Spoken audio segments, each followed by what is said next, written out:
आप देख रहे हैं न्यूज नाउ 24/7। ताज़ा खबरों के लिए हमारे साथ बने रहें।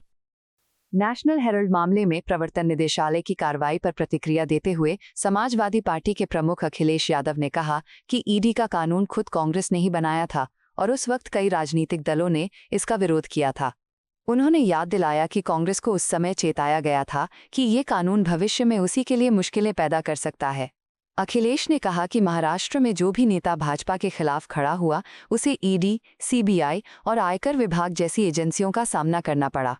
उन्होंने ईडी की भूमिका पर सवाल उठाते हुए कहा कि जब ये संस्था मौजूद है तो इसका मतलब ये भी है कि सरकार को आयकर विभाग और जीएसटी जैसी संस्थाओं पर विश्वास नहीं है।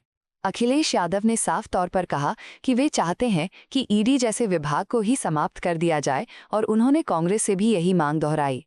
देखिए, नेशनल हेराल्ड में मैंने अभी कहा ये जो ईडी का कानून ये कांग्रेस ने ही बनाया था और आप में से बहुत सारे लोग जानते होंगे कि उस समय बहुत सारे दलों ने विरोध किया था कि ऐसा कानून ला रहे हो कि अंतोगत्वा हो सकता है आपको भी परेशानी हो। और मैं और प्रदेशों का नहीं कह सकता हूं, लेकिन मुझे जानकारी मिली थी महाराष्ट्र की, कोई भी नेता जो बीजेपी के खिलाफ था ईडी, सीबीआई, इनकम टैक्स से बच नहीं पाया। महाराष्ट्र का कोई भी नेता जो बीजेपी के अगेंस्ट था वो बच नहीं पाया ईडी, सीबीआई, इनकम टैक्स से। और जो नेशनल हेराल्ड का इशू है, हमारा मानना, हमारी राय साफ है।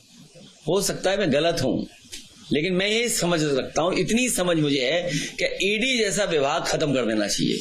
मैं तो कांग्रेस पार्टी से कहूंगा कि वो कहें कि ईडी जैसा विभाग ही खत्म होना चाहिए। जब आपके पास इनकम टैक्स है तो आप जीएसटी दे रहे हो, तो आप इसका मतलब इन विभागों पर भी भरोसा नहीं कर रहे हो।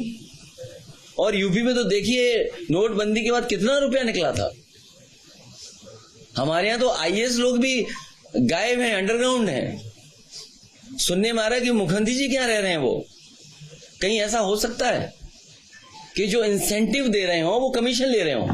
आपको यह वीडियो पसंद आया हो तो इसे लाइक करें, हमारे चैनल को सब्सक्राइब करें।